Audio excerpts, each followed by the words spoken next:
Kebakaran terjadi di perumahan TNI Ajendam 2 Sriwijaya, Sekojo, Kelurahan Kalidoni Kecamatan Ilir Timur 2 Palembang, Kamis, tanggal 15 Juli tahun 2021. Kebakaran ini terjadi di siang hari sekira pukul 11.30 waktu Indonesia Barat. Dari pantauan di lapangan, kebakaran ini menghanguskan lebih dari 2 rumah.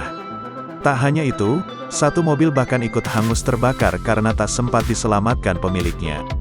Meski tak menimbulkan korban luka maupun jiwa, namun sebanyak 5 rumah dinas yang dihuni 6 kakak hangus tak bersisa dalam peristiwa ini.